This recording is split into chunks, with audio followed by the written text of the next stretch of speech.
কি বলদ নাকি বেকুব বেটা? কেন আমি আবার কি করলাম?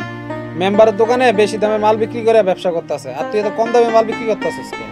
আরে কি কস, আমি যেই দামে জিনিস কিনছি তার থেকে স্বল্প লাভ রেখা তারপরেই তো জিনিসটা বেচছি। আরে বেকুব, এটা হচ্ছে রমজান মাস, এই মাসেই তো বেশি দামে বিক্রি করে বেশি করে লাভ করবি। না রে, এই জায়গায় আমগো চিন্তা ভাবনাটা ভুল।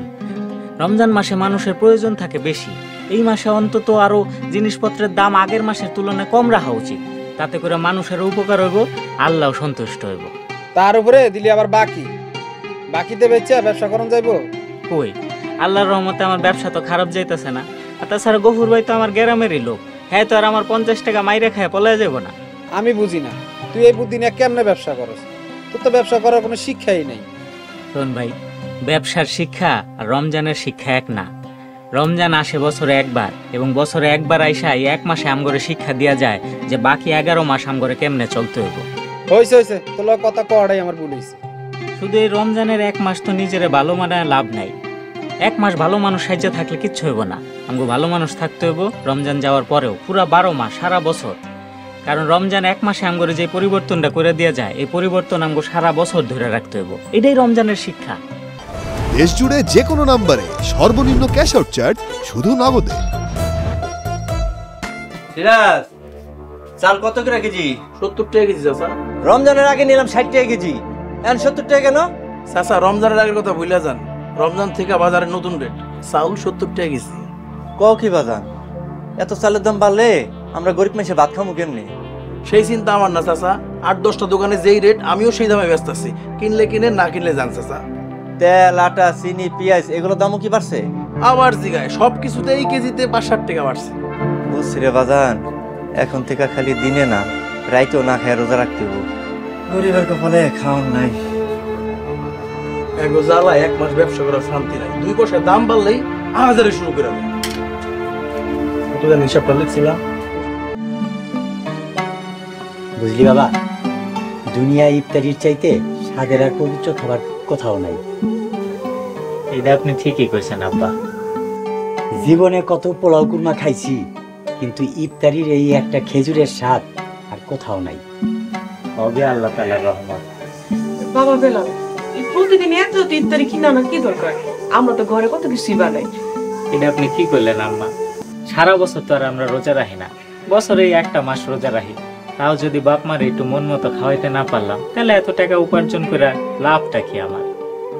আল্লাহ দিলে আপনাদের ছেলের ব্যবসা ভালো যাইতেছে মা। ব্যবসা ভালো হইলে সঞ্চয় করুক, ভবিষ্যতে কাজে লাগবে। আপনাদের ছেলের এই দিক দিয়ে জ্ঞান ভালো আছে, যেমন 2 হাতে খরচ করে তেমন সঞ্চয়ও করে। শোনেন আম্মা, ভবিষ্যতের জন্য সঞ্চয় করার চেয়ে আখিরাতের জন্য সঞ্চয় করা উত্তম। কোন দিন মরে যায়, কোন দিন হায়াত শেষ হয়ে যায় তা কি কেউ বলতে পারে? ভবিষ্যতের জন্য সঞ্চয় করে রাখবো, খাইবো কি? এই যে আপনাদের লোকরা এই যে খাবার দাবার একটু আয়োজন করতে পারতাছি, আপনাদের একটু মন মতো খাওয়া, আপনাকে মুখে হাসি ফুটাইতে পারতাছি, এটাই তো আমার আখিরাতের সঞ্চয়। আমার পাগল পোলার কথা হলো। আচ্ছা আব্বা, চলেন আমরা একটু দোয়া করি।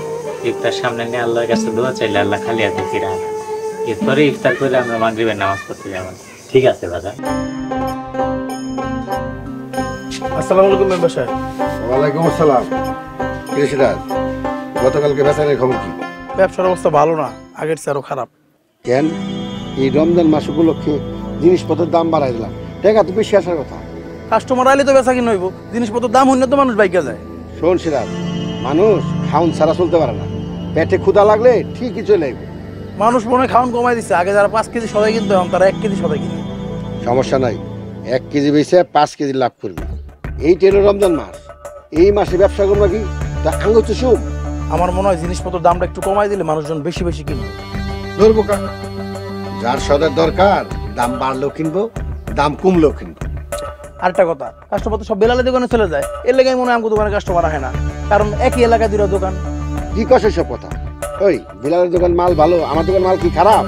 মাল তো সব একই, তারপরে যে কেন বেলালের দোকানে কাস্টমার জায়গা কষ্ট, এইটা তো চিন্তার বিষয়। খারাপ, আমি ব্যবস্থা নিতেছি। কি ব্যবস্থা নেবেন মেম্বার সাহেব?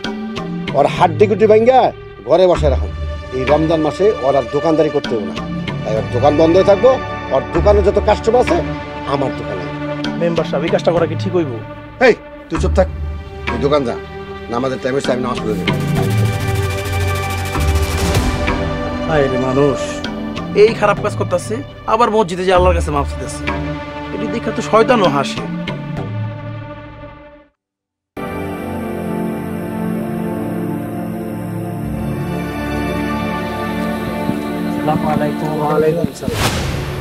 কি ব্যাপার ভাই, রাস্তা আটকে গেছেন কে? কারা আপনারা? রাস্তা ছাড়েন। রাস্তা সারমু তোরে এখন মারমু।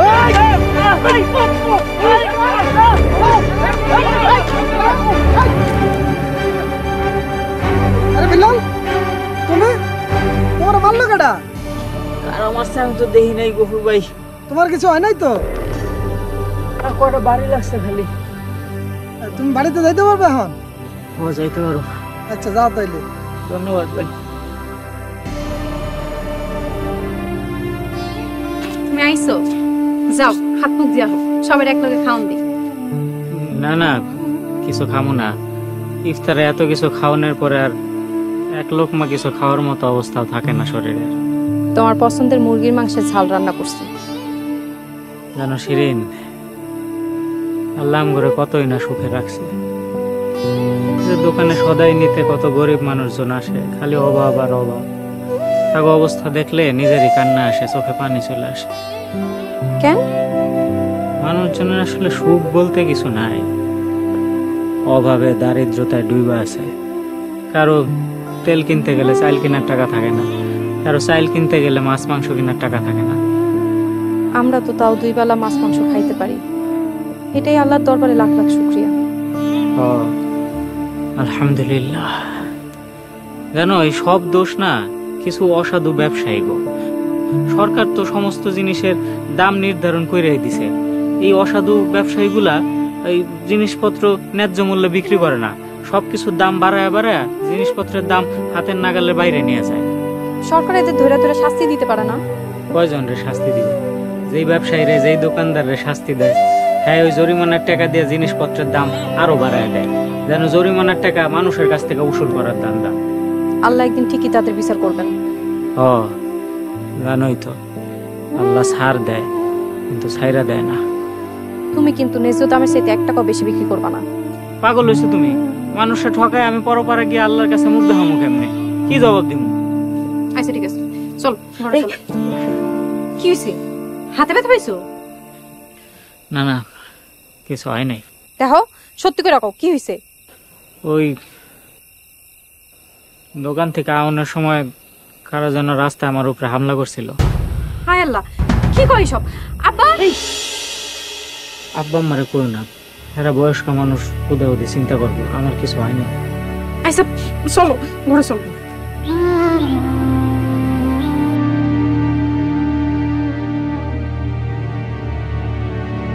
2 4 4 8 16 32 জুস 32 পিস। আসসালামু আলাইকুম চাচা। ওয়ালাইকুম আসসালাম। ভালো আছেন? বাড়ির সবাই ভালো আছে? ভালো আছে। বাবা বেলাল, আমার এই স্লিপটা দেখে মালগুলো মাইপা দাও তো।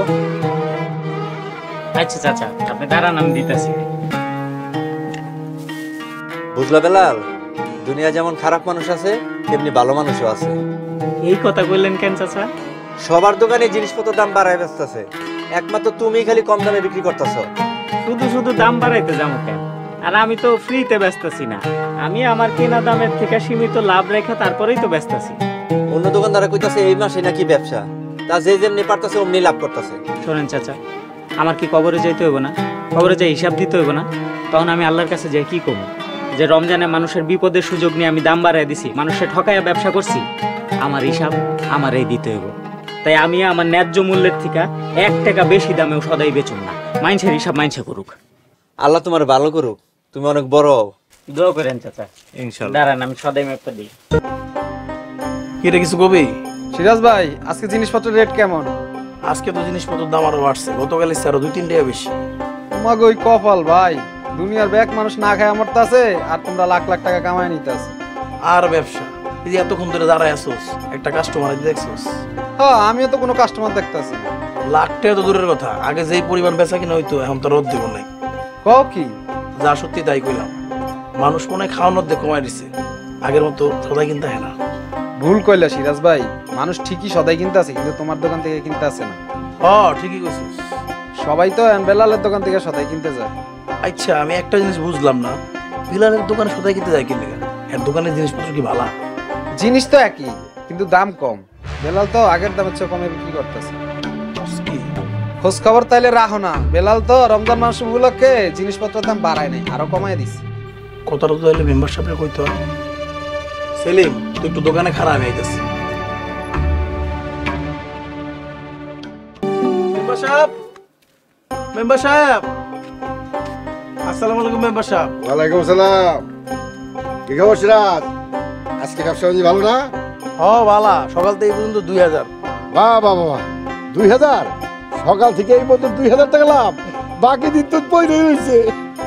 লাভ না, বেচা কিনা হয়েছে 2000। এই, এটা কি কর? সব কাস্টমার তো বেলালের দোকানে যায়, আমগো দোকানে বেচা কিনা বেশি হইব কেমনে? মানে বেলালের মাইরা হাত তো ভেঙে দিলাম, ওই আবার দোকানদারি করতেছে কেমনে? সব মানুষরে আল্লাহ দেখে। চুপ থাক। শোনেন তাহলে এখন আসল কথা বলি, বেলাল তো রমজান উপলক্ষে জিনিসপত্রের দাম বাড়ায় নাই, বরং কমাইছে। কি কষ্ট? বেলাল কি আলাদিনের চেরাক পাইছে? ও কম দামে জিনিস বেচতেছে। জিনিসপত্রের দাম তো সরকার বাড়ায় নাই, জিনিসপত্রের দাম বাড়াইছে আপনার মতো কিছু মাহাজন। আর আপনাকে এই নিয়ম তো বেলাল মানে না। বেলালের পাকনা গজাইছে, এবার অন্য ব্যবস্থা নিতে হবে। মেম্বার সাহেব, আবার কি ব্যবস্থা নেবেন? সেটা তোর শোনা দরকার নাই, তুই দোকানে যা। ঠিক আছে, আসসালামু আলাইকুম।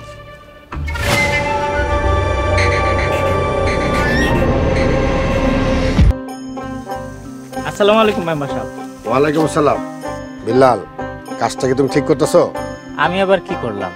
সব জায়গায় তো একটা নিয়ম আছে, তুমি ব্যবসা করবা নিয়ম মাইনে চলবা না, এটা তৈব না। আমি নিয়ম মাইনাই ব্যবসা করতেছি মেম্বার সাহেব। আপনারাই বরঞ্চ নিয়মের বাইরে গিয়ে রমজান মাস উপলক্ষে মানুষের ঠকায়া জিনিসপত্রের দাম বাড়ায় ব্যবসা করতেছে। সবার দোকানের মালামালের যে দাম, তোমার দোকানের মালামালের দাম তার চেয়ে কম কে? আমি সরকারের মূল্য তালিকা দেখাই, তারপরে সীমিত লাভ ধরে আমার জিনিসগুলার মূল্য নির্ধারণ করছি। এত যুক্তি শোনার টাইম তো আমার নাই। সবাই যে দামে বেচতেছে তুমিও সেই দামে বেচতা। না মেম্বার সাহেব, আমি যেই দামে কিনছি তার থেকে সীমিত লাভেই আমি আমার জিনিস বিক্রি করব। আমি মেম্বার, আমার ক্ষমতা কতটুকু সেটা তুমি ভালো করে জানো। আল্লাহ তাআলার ক্ষমতা আপনার চেয়ে অনেক বেশি। আমি আপনার আইন মানতে গিয়ে ইসলামের আইন অমান্য করে ব্যবসা করতে পারবো না। তুমি কিন্তু আমার সাথে ইচ্ছা করে ঝামেলা করতেছো। সৎ পথে চলাটা কোনো ঝামেলা না মেম্বার সাহেব, আমি খুব ভালো করেই জানি কোনটা ঠিক আর কোনটা ভুল। বেলাল, তুমি কি বুঝে শুনে কথা বলতেছো?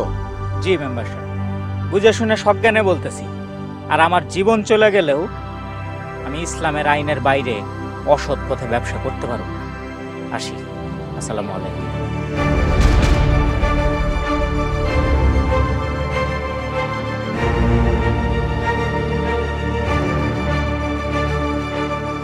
মানলো হইতে আমি তোরে আমি দেখিলাম। তোমার নামে এইসব কি শুনতেছি মেম্বার? সব মিশা কথা চেয়ারম্যান সাহেব। মিথ্যা কথা। তুমি নিজে জনপ্রতিনিধি হইয়া নিজেই যদি অন্যায় কাজ করো, তাহলে গ্রামের ইউনিয়নের সাধারণ মানুষজন কি করবো কইতে পারো? আমি এমন কি করলাম চেয়ারম্যান সাহেব? এমনিতেই তোমার নামে অনেক অভিযোগ আছে। তুমি নাকি সরকারি ত্রাণের চাল আত্মসাৎ করো, আবার সেই চাল নিজের দোকানে বিক্রি করো। ডাহা মিথ্যা কথা চেয়ারম্যান সাহেব। শুধুমাত্র প্রমাণের অভাবে তোমার বিরুদ্ধে আমি অ্যাকশনে যাইতে পারি নাই, কিন্তু এইবার তুমি তোমার লিমিট ক্রস করে ফেলছো। এই রমজান মাসে তুমি তোমার দোকানে জিনিসপত্রের দাম বাড়ায় বেচতাছো। খালি একটা মাস, এই একটা মাস যদি ব্যবসা না করি তাহলে চলবো কেমন করে চেয়ারম্যান সাহেব? কোনো মেম্বার, রিজিকের মালিক আল্লাহ তাআলা। রিজিক আসমানে নির্ধারিত হয়, এই জমিনে না।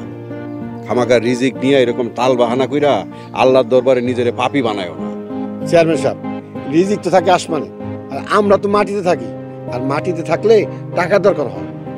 তাই তোমার একটা ঘটনা কই। আমার মায় বাইসা থাকতে তার জন্য প্রতি মাসে 10,000 টাকার ওষুধ লাগতো, কিন্তু মা এখন বাইসা নাই, ঠিক ওষুধের খরচও কিন্তু নাই। থাকানোর তো কথা না। তাইলে মায়ের পিছনে যে 10,000 টাকা ওষুধের খরচ, এটা তো আমার বাইসা যাওয়ার কথা এখন, তাই না? জি চেয়ারম্যান সাহেব, থেকে যাওয়ার কথা। কিন্তু এখন হাজার চেষ্টা কইরাও মাসে 10,000 টাকা কেন, 2,000 টাকাও বাঁচাইতে পারি না। কিন্তু আম্মা যখন বাইসা ছিল তখন এই 10,000 টাকা জোগাড় করাও আমার কাছে কোনো ব্যাপার আছিল না। কিছু বুঝলা? না চেয়ারম্যান সাহেব, কিছুই বুঝিনি। মানে যার যার রিজিক সে সে নিয়ে আসে। মানুষ যখন মইরা যায় তার রিজিকও বন্ধ হইয়া যায়। এই যে তুমি জিনিসপত্রের দাম বাড়াইয়া বেচতাছ, হারামের টাকা কামাইতাছ, এই হারামের টাকার হিসাব তুমি পাইবা না। কোন দিক দিয়া খরচ হয়ে যাব তুমি তার হিসাবই করতে পারবা না। খালি খালি নিজেরে পাপের ভাগী বানাইতাছ। চেয়ারম্যান সাহেব, তাহলে আমি এখন আসি। শোনো মেম্বার, এখনো সময় আছে, ভালো হয়ে যাও। অন্তত এই রমজান মাসের উছিলায় ভালো হয়ে যাও। আসরের নামাজের সময় হয়েছে, মসজিদে যাও, আমিও আইতাছি। ঠিক আছে, আসসালামু আলাইকুম। ওয়ালাইকুম আসসালাম। দেশ জুড়ে যে কোনো নম্বরে সর্বনিম্ন ক্যাশ আউট চার্জ শুধু নগদে। সিরাজ, হ্যাঁ মেম্বার সাহেব। আজকে সকাল সকাল দোকান বন্ধ করবি। কেন মেম্বার সাহেব? আজকে বেলালে সাইজ করতে দিবি। একবারে মেরে হালাইবি। সেটা পরে দেবো।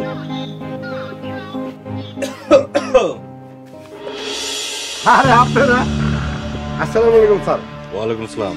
স্যার, আপনারা যাইবেন, একটু আগে করবেন না? আমরা আপনার মেহমান না যে আপনারা বলে এখানে আসবো। স্যার কি বলতেছেন, আমি তো কিছু বুঝতেছি না। আমরা ভোক্তা অধিকার অধিদপ্তর থেকে এসেছি। আপনার নামে এবং আপনার ব্যবসা প্রতিষ্ঠানের নামে আমাদের কাছে অভিযোগ আছে, সেটা যাচাই করতে এসেছি। স্যার, এটা চক্রান্ত, পুরোটাই মিথ্যা কথা।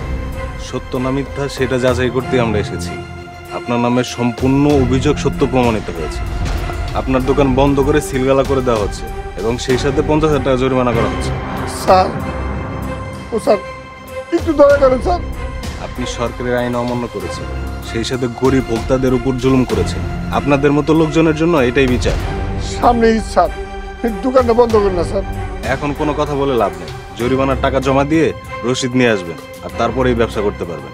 যদি নির্দিষ্ট সময়ের ভিতরে জরিমানা না দেন, আপনার দোকানের ট্রেড লাইসেন্স বাতিল হয়ে যাবে। আল্লাহর দোয়া লাগে স্যার, এইবার মতন আমার মাফ করে দেন। কনস্টেবল, ওনার দোকান তালা মেরে সিলগালা করে দাও, অন্য দোকানে চলো।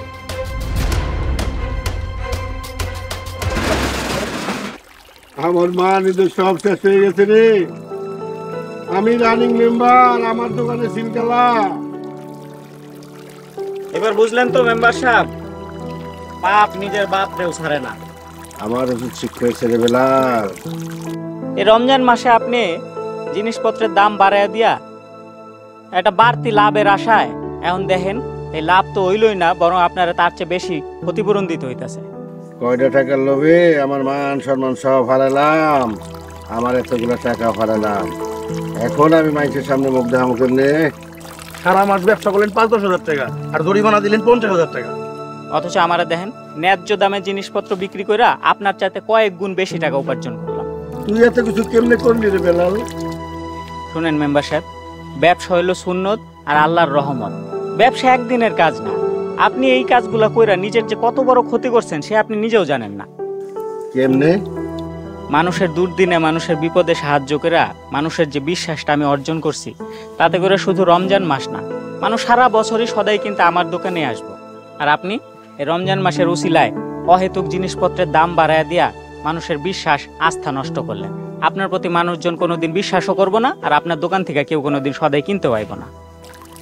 এতদিনে বুঝলাম হারামের টাকা কোনোদিন কাজে আসে না। একটা কথা কি শুনবেন মেম্বার সাহেব? খালি শুনেন না, মন থেকে মানার চেষ্টা করেন। এই রমজান মাস শুধু একটা মাস না, এটা একটা নিয়ামত, আল্লাহ তাআলার রহমত। এই এক মাস শুধুমাত্র ভালো মানুষ সাজে থেকে তো লাভ নাই। এই রমজান মাসে আমরা যেমন নিজের সমস্ত খারাপ কাজ থেকে বিরত রাখা নিজের ভালো মানুষ হিসেবে তৈরি করি, সারা বছরও এই রমজানের শিক্ষায় নিজেকে ভালো মানুষ হিসেবে পরিচালনা করা উচিত। আর দেখবেন তখন আপনি সারা বছরেও কোনো বিপদে পড়বেন না। বেলাল ভাই, আমি এই কথা মেম্বার সাহেবরা কতবার কইছি, হ্যাঁ তো আমার কথা শুনেই না। বেলাল, আমি আর খারাপ কাজ করব না। আমি এখন তো ভালো হয়ে যাব। রমজানের শিক্ষা নিয়ে এখন আমি ইসলামের পথে চলব।